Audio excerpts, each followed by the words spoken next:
Embracing the inner strength, a Stoic mindset shift. I used to feel like my days were just a series of small battles I was constantly losing. Every little frustration, every unexpected problem, a traffic jam, a demanding email, it would all throw me completely off course. By the end of the day, I was just drained and reactive. It felt like my peace of mind was fragile, totally at the mercy of whatever happened next.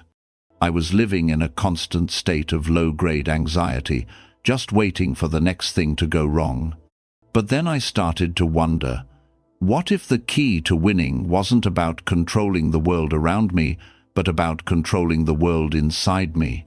What if real strength wasn't about building a perfect life, but about building an unbreakable mind? I decided to put it to the test. For 1 week, I challenged myself to dive headfirst into the Stoic mindset, to live by the principles of ancient philosophers like Marcus Aurelius, Seneca, and Epictetus. And honestly, what I discovered changed everything. This wasn't just some intellectual exercise.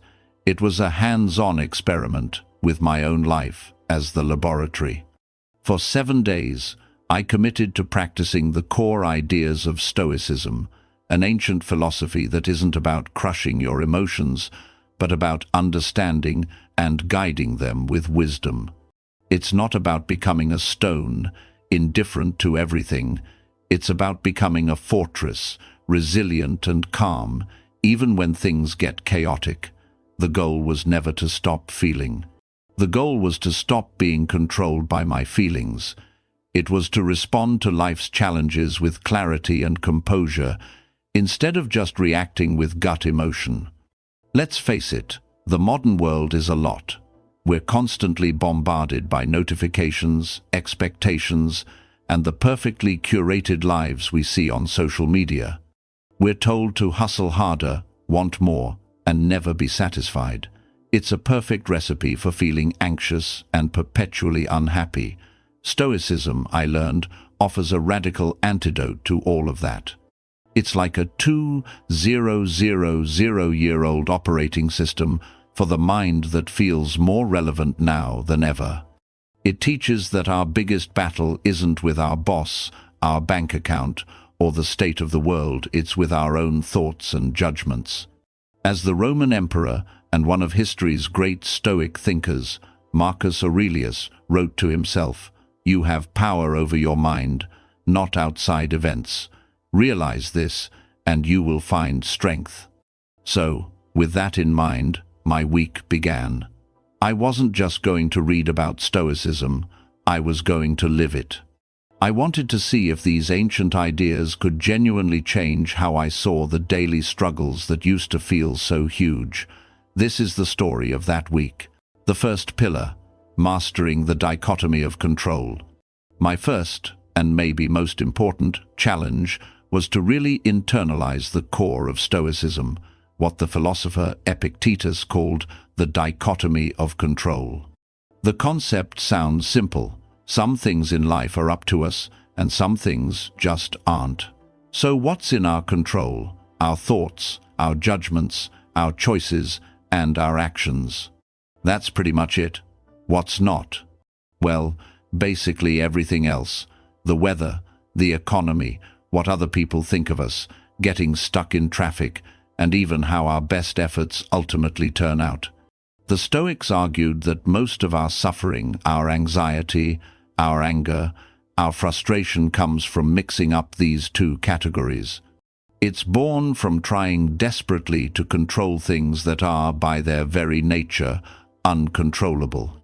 On day one, this idea got put to the test right away. I woke up to an urgent email from a client. The tone was demanding, the deadline was completely unreasonable, and a project I thought was done was suddenly back in my lap. The old me would have spiraled instantly. My heart would have started pounding, my mind racing with thoughts like, "How dare they? This is so unfair. My whole day is ruined." But this time, I paused. I took a breath and consciously applied the Stoic framework. I asked myself, what here is actually in my control, and what isn't. Not in my control. The client's sudden demands, their tone, or the new deadline. Wasting my energy being angry about those things was, as the Stoics would say, just pointless. It's like yelling at the rain and expecting it to stop.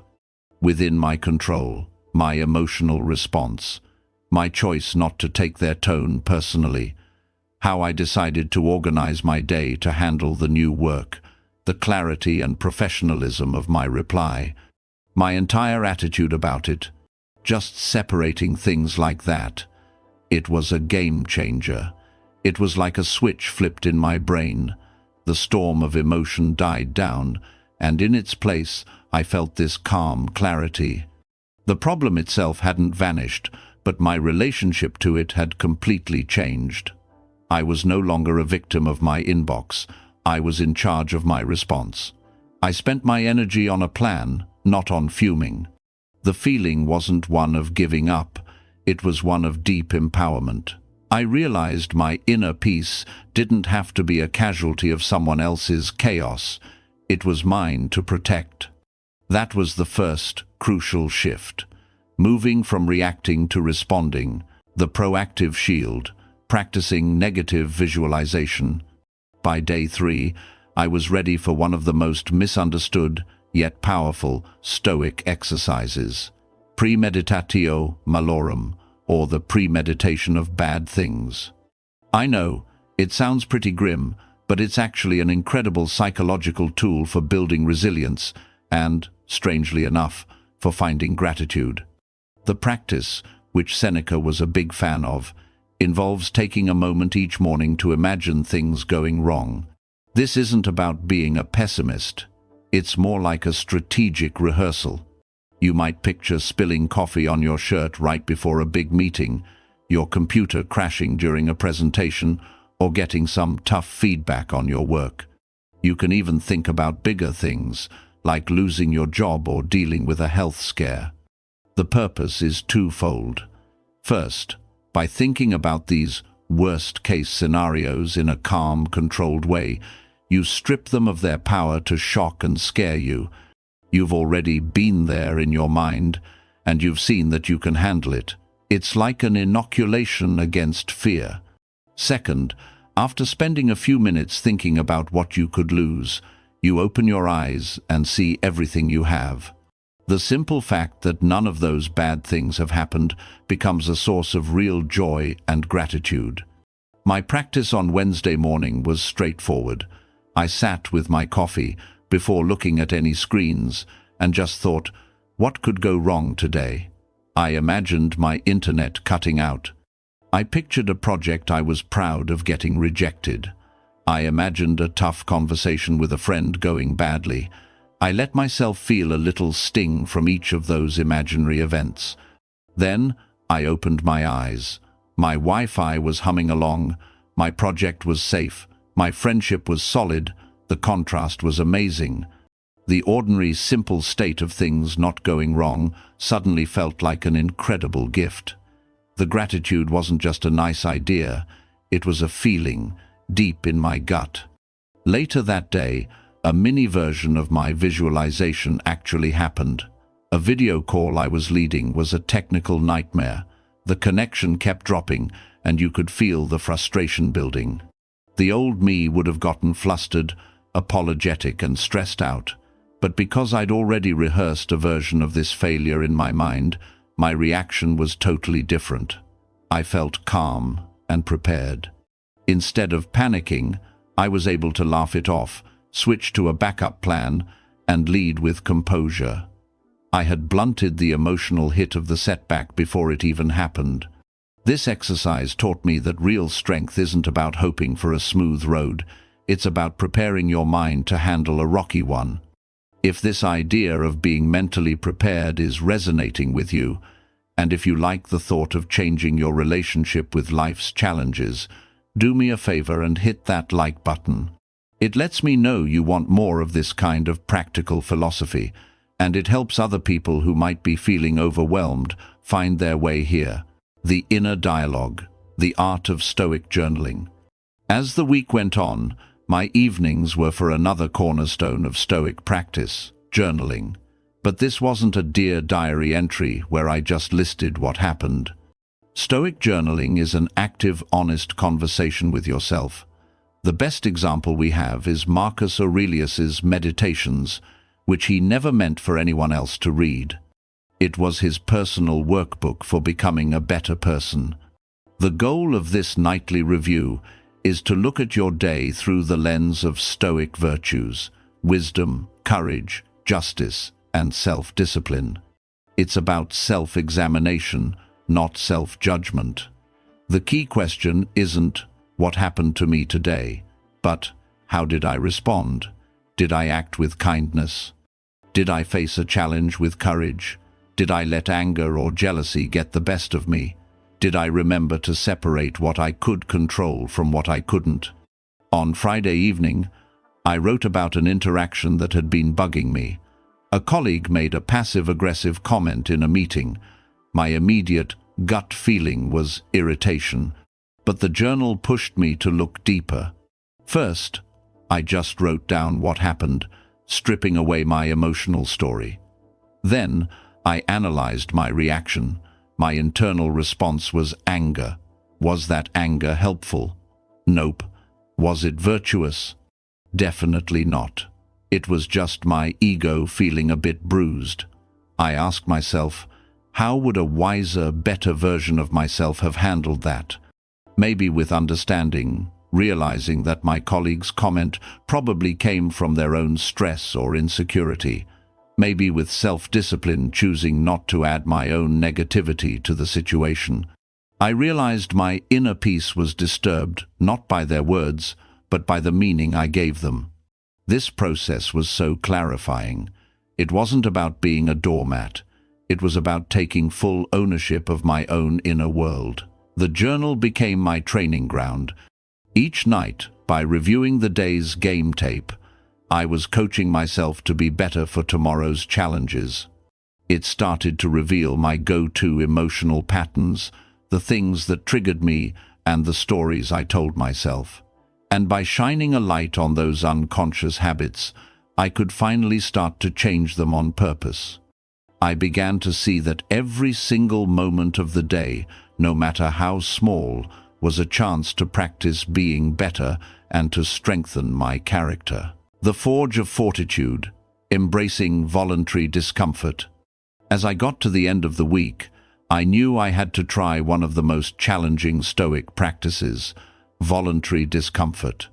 The logic here is simple but powerful. In our modern lives, we are creatures of comfort. We go from temperature-controlled homes to temperature-controlled cars to temperature-controlled offices. The Stoics believed that a life of unbroken comfort makes us soft, fragile, and terrified of the hardship that life will inevitably send our way. By intentionally introducing small, manageable doses of discomfort, we build our resilience. We prove to ourselves that we can handle more than we think. We recalibrate our sense of what a problem really is. This could be taking a cold shower, skipping a meal, sleeping on the floor for a night, or leaving your phone at home for a long walk. On day 6, I chose the cold shower. I stood there in front of the faucet, and my mind was a chorus of, "Nope, don't do it." Every instinct was screaming for the familiar comfort of hot water. And that, I realized, was the whole point. The battle wasn't with the cold water, it was with that weak, comfort-seeking voice in my own head. I turned the handle to full cold. The shock was electric. My breathing went fast and shallow. My first thought was to jump right out. But then, I remembered to focus on my breath. I forced myself to slow it down, to take long, controlled exhales. And after about 30 seconds, something incredible happened. The shock faded, and it was replaced by this strange sense of clear-headed empowerment. I wasn't just putting up with the cold, I was mastering my reaction to it. When I finally stepped out, the feeling was amazing. I was buzzing with energy, my mind felt sharp, but the real win wasn't physical, it was psychological. I had just willingly done something difficult that my mind screamed at me to avoid. That small victory had a powerful ripple effect. For the rest of the day, minor annoyances that would have bugged me before seemed completely trivial.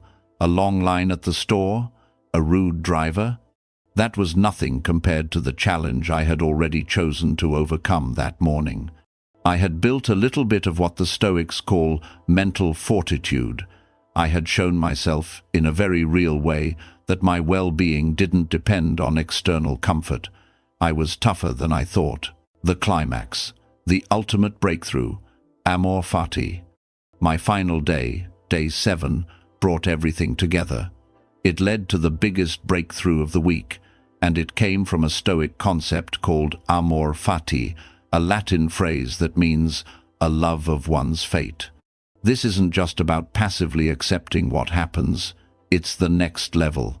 It's the practice of not just tolerating, but actively loving everything that happens, good and bad. It's seeing every event, even the painful and frustrating ones, as necessary, as fuel, as the exact path you were meant to be on. It's the mindset that turns every obstacle into an opportunity. My test came on Saturday afternoon. I had a flight booked for a weekend trip I'd been looking forward to for months. 2 hours before I needed to leave for the airport, I got the notification, "Your flight has been cancelled." A huge wave of disappointment washed over me. The old me would have been consumed by it. I would have raged against the airline, complained about my bad luck, and spent the entire weekend in a bitter funk, seeing my trip as ruined. But this time, something was different. The entire week of training just kicked in like a set of mental reflexes. First, the dichotomy of control. I can't control the airline. Getting angry is pointless. I can control my response. Second, negative visualization. In a way, I had already prepared for this. I had imagined disappointment, so when it arrived, the shock was gone. Third, the journaling mindset. I asked myself, how can I use this? What's the most virtuous way to respond right now? Fourth, voluntary discomfort. This was involuntary discomfort, but my training had prepared me to meet it with a steady mind. And then came the final piece, amor fati. I took a deep breath, and instead of thinking, my weekend is ruined, I challenged myself to think, this is exactly what was supposed to happen. This is an opportunity. As I sat with that thought, a profound shift happened. The cancelled flight was no longer a disaster. It was a redirection. It was an unexpected gift of a free weekend at home. A weekend to finally read that book on my nightstand. A weekend to work on a personal project I'd been putting off. A weekend of quiet, restorative solitude. I didn't just make the best of it. I genuinely embraced it. I loved it. I saw this new path as the correct one. And in that moment, I felt this incredible sense of freedom. I was free from the tyranny of my own expectations. I was free from the emotional whiplash of things not going my way. This was the ultimate inner strength, not the power to change what happens, but the power to transform it in my mind. Conclusion. At the start of the week, my inner state was just a reflection of the outer world, chaotic and fragile. A delayed train or a critical email could ruin my day. By the end of these 7 days, I felt like I had started laying the foundation for an inner fortress. The world outside hadn't changed at all. It was still just as unpredictable, but my ability to navigate it had been transformed. The Stoic mindset shift isn't about getting rid of emotions. It's about developing emotional resilience. It's about understanding that while hardship in life is inevitable, suffering is optional. The space between what happens to you and how you react to it, that's where your power is. And you can make that space bigger every single day with practice. This 1 week didn't turn me into a perfect Stoic sage. It was just the start of what I know will be a lifelong practice. But it proved to me that this ancient philosophy isn't just some abstract idea. It's a practical, life-altering toolkit. It's a path to reclaiming your calm, building unshakable inner strength, and finding freedom not in a perfect life, but in a resilient mind. The obstacle really is the way. My journey is just one example. The real question is, how can these ideas help you? What's one daily frustration you face in traffic, at work, in your home, where you could apply one of these principles? Could you pause and just ask what's in your control? Could you mentally rehearse a tough conversation? Could you use a journal to get some clarity? Share that one frustration in the comments below. Let's start a conversation and figure out how we can all begin to build our inner fortress together. And if you're ready to continue your own journey, I've made another video on the Stoic morning ritual that will transform your life. The link is on the screen. It's the perfect next step. For more guides on building a stronger mind, make sure you subscribe and turn on notifications so you don't miss what's next. Remember, this isn't just about watching, it's about doing. Your inner strength is waiting for you to build it.